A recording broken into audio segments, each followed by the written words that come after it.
All right, so now we're gonna get started with Jump. In the last video, we went over how to install it using udeploy if you're a University of Delaware student. Now, how do we get data into Jump? What are some things we should look out for? What are some things we can do if we mess up importing it or if something's not quite right? So this is going to be a little bit of a longer video, but we're going to cover how do we import data either from files or insert it with copy and paste. What are data types in JMP, more specifically modeling types? How do we differentiate between paired and unpaired data? What is that difference? What is tidy data? Can we describe that? And how can we use some of the tools in JMP to help us clean up our data? So, excuse me, when you first launch JMP, you're going to see probably this starter window. You might see the home window too. The home window is really convenient if you're trying to pull up recent files. Otherwise, the starter window is where it's at. If you don't see the starter window and you want to, you can click this view button and just click jump starter. I want to note one uh, difference, kind of major difference between Mac and Windows.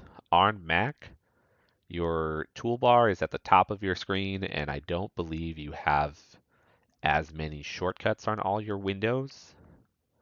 On Windows, we're going to have a lot of shortcuts available to us. So I'll be using the shortcuts here, but almost all the shortcuts I use are either going to be graph builder or in analyze. I'll be using a little bit of graph builder here, but we won't really learn how to use it yet. So let's say we have our data. I have two data sets I'm going to be looking at today. My first or second data set is going to be this leaf data where I have 4 plants and I measured 25 leaves from each plant. My other data set is I have these collection of baby dragons, and they're all different kinds of colors and weights and wingspans, and I gave them a little treat, either caffeine, coffee, alcohol, candy, or cannabis, and I measured their heart rate before and after. So these are the data sets we're going to work with. So first, I want to get my dragon data into Jump, and I have a couple options here. So the first option that I'm going to explore is I'm going to download my data. So download, I can download it as an Excel sheet. That actually complicates importing it. So I'm going to download as a CSV. And what this will do is it will only download my Dragon data. So if I look at this, it downloaded Jump Video Series sample data, inputting data 01 Dragon trial data, which is this sheet. Now I'm going to go to Jump.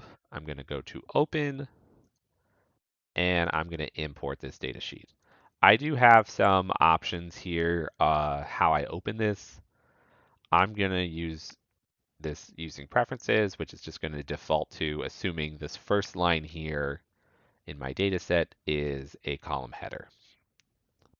And then it's going to dynamically assign modeling types to these based off of what data is in there. So here, the weight, these are all numbers. It's going to define this as what we call continuous. And if I double click this, it'll show me its data type is numeric because it's number data, and that type is continuous. Whereas if I look here, this is character data. Character just means it's made of letters or treated as if it's made of letters. So like copper, gold, red, that's kind of hard to put on a number line. But it's going to say, okay, all my coppers are one category, all my gold are another category. Another word we might use for nominal data is categorical data. And I just want to double check that all of these are right.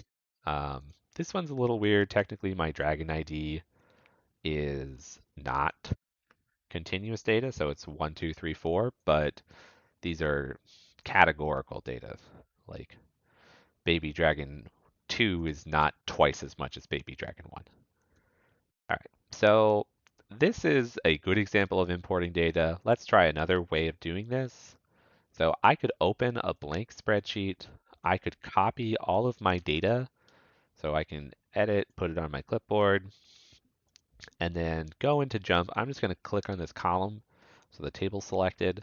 I'm going to do paste with column names. And this is going to do the same thing. It's going to say, okay, The first row is the column header, and then everything after that is data. And again, it does a pretty good job. It gets all of these right except for this category. Now, let's say I do this wrong. So this is a common mistake. Students will come in here, or any real new user to Jump. I used to do this all the time. They'll edit and they'll paste. So not with column head, but just regular paste.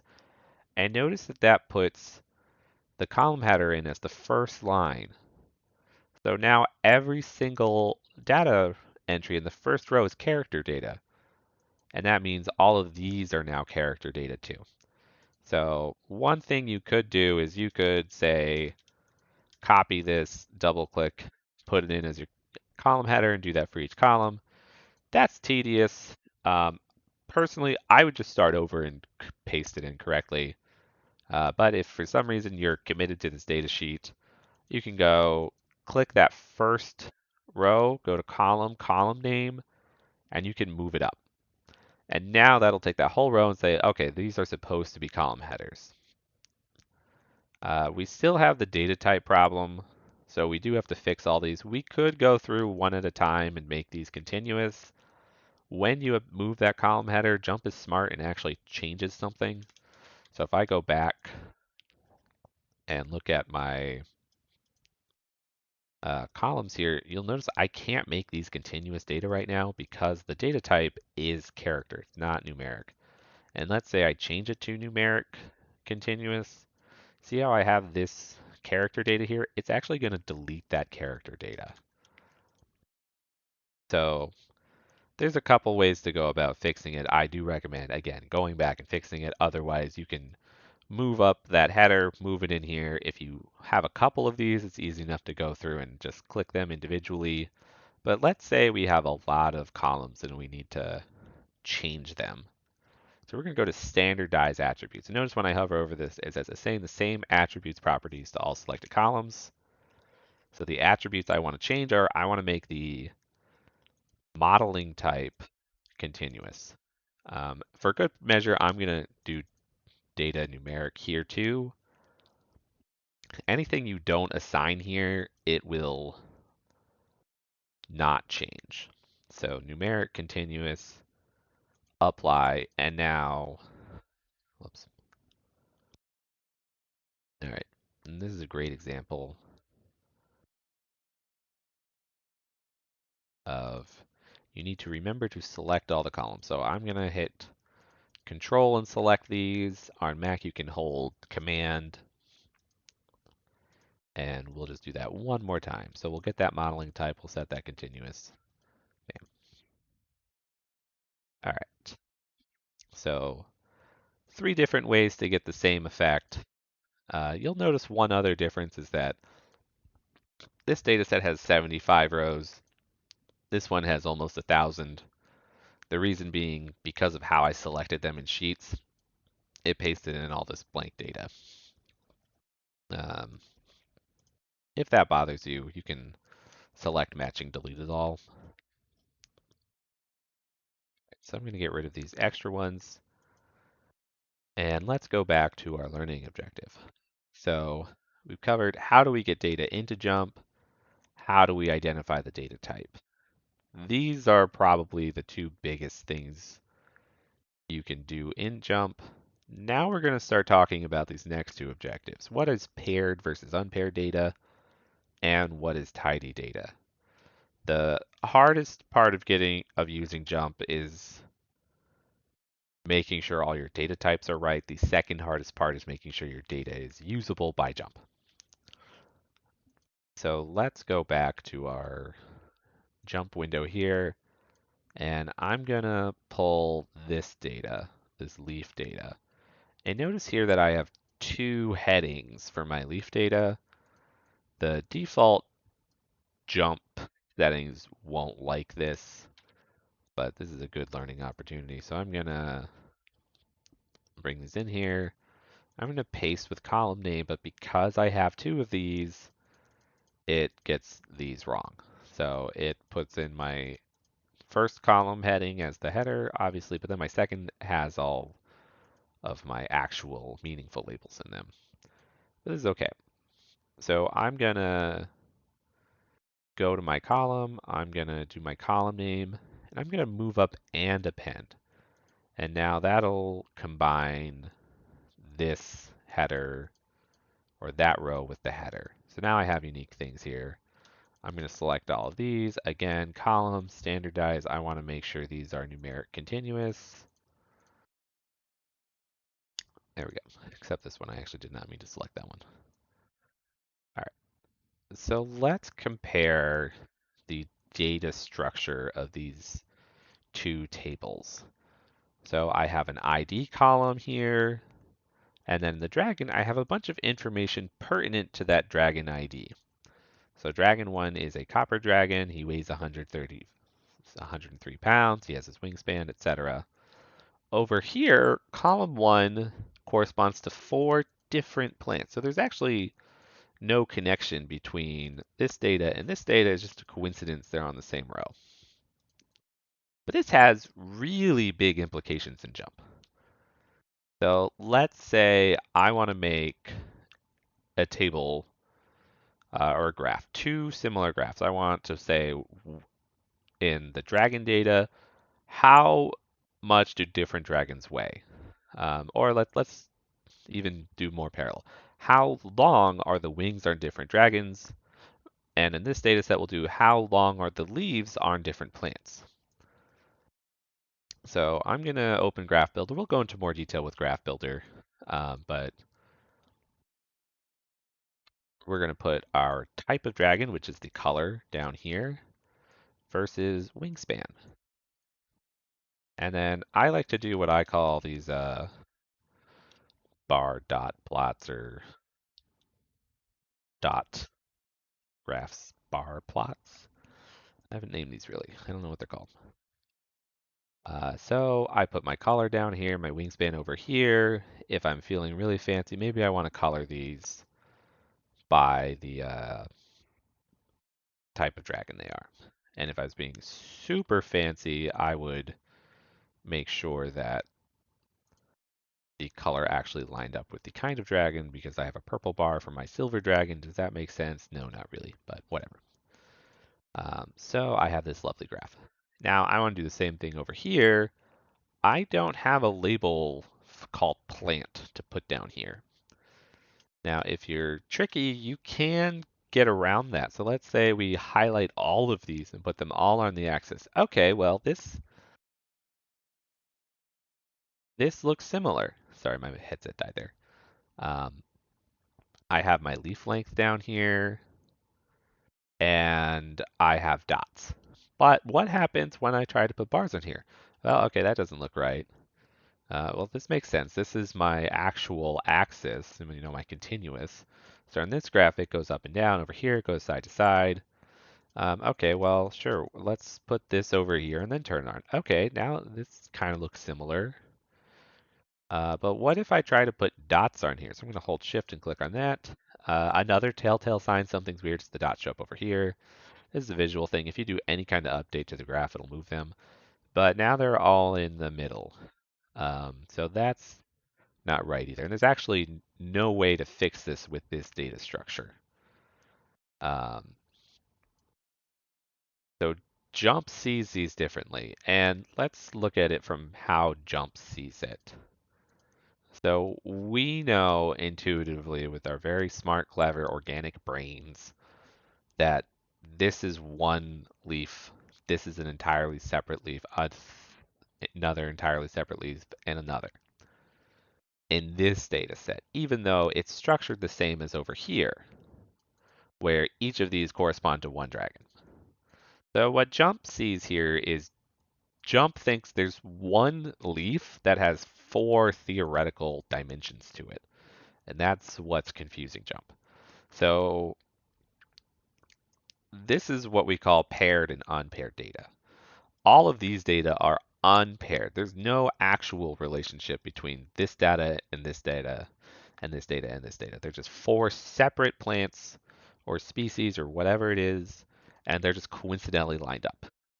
This is very convenient for when you're in the field, you're writing stuff down on a sheet, and you want to make the most of the space you have available for you. However, this will break statistics programs. So what we want to do is we want to convert this into tidy data. And the core overriding principle of tidy data is one data per line, datum per line.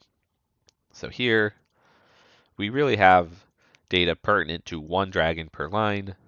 We want this to be one leaf per line. So Jump has a built-in feature for this. It's very handy. So don't be afraid to, I mean, I think you should be afraid to record your data like this, but uh, if you do, it's fine. You can fix it. So we can go to the table stack and we can tell it, take these 4 columns and create a new data table, stacking them into one column. So there's other stuff here we can play with. The default settings are actually pretty good. I'm going to hit OK there. And now let's look at what we have. So it took the label, which is the column header, and made a column of those and put the data corresponding to it next to it. So here we have ID1, which corresponds to these first 4. It took this data, put it here, this data, put it here, etc., etc., all the way down the column. So now we went from 25 rows across 4 columns to 100 different rows. Great. So let's label these. This is my leaf length, centimeters. Another hint we had that this data wasn't tidy is we had a, a double header. So our header was really telling us 2 things about the data. And then here we're going to have species. Um, but I'm going to leave this as label. So let's move on to our next step here. So if we go back to our learning objectives, we have one more trick here, which is using Recode. So we've talked briefly about tidy data. We've converted our lazy data into tidy. Let's talk about Recode. So here I have all of this information here. I have leaf length, centimeter, a number, and then my actual species. I only want species here. It would be extremely tedious to go through and manually replace these or manually find replace these. But Jump has a feature for this. So it's called Recode. And I'm going to tell it I want to take these values and turn them into new values. I can either do them in a new column or in place. I'm going to put them in a new column. They're going to put them in a column called species. Depending on how much work you have to do here, you could go through and manually delete these. So like I could do that. Or I could do this replace string function if I have a lot of these that have overlapping text. So maybe I want to get rid of leaf length, CM, and then maybe I want to be fancy. I don't think it'll work. Okay, never mind. We're not going to worry about that.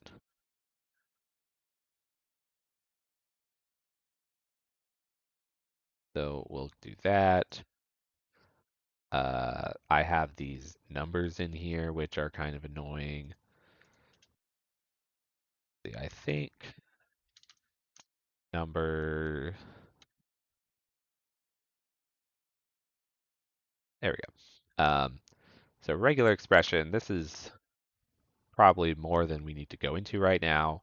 But if you're doing this find replace and you're like, I want to get rid of a number, any number, you can type in the regular expression for any digit. Uh, this will get rid of any single digit. If I want more, I have to keep adding more and get rid of them. Or you can manually do it over here. In this case, it probably would have been faster to just manually delete these all. All right, and then I'm going to recode. Bam. So now I have a new species column, a leaf length column. I'm actually going to delete this old column because I don't need it, and I'm going to delete my ID column because my ID column doesn't actually tell me anything useful in this data set, except that it was the.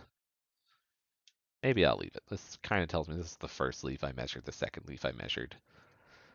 Depending on how your notebook is set up, since we are a lab course, maybe that's information that's still relevant. Uh, all right, so let's go back. Let's try to make that graph again. So now I can put species down here. I can put leaf length over here. I can put my graph with my dots. Bam. Maybe I want to color them again. So getting your data into Jump, depending on how good a job you do before you input it, can make your life easy or difficult. So this made our life a little difficult. This made our life a little simpler. Uh, when you're in our course, we are more than happy to give you advice on how to make data tables and how to get those data tables into Jump. So there's nothing wrong with choosing to make your data table like this. It can save paper, it can make it easier to collect data in the field, and that's your priority. And once you get used to it, it does not take long to go from that to this. Um, maybe 30 seconds a minute. It's more time than you'll save. You'll save more time doing it your way than uh, trying to record it manually this way in the field, because otherwise you'd need a sheet that could hold 100 data points in a vertical column. So lastly, let's just reflect. Hopefully now we can import data. We can identify and fix the data type if needed. We can maybe tell the difference between paired and unpaired data. We have this idea of tidy data, which is one set of data per line.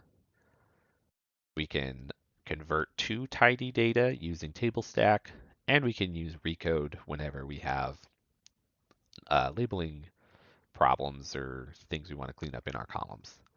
So thank you, and I will see you in the next video.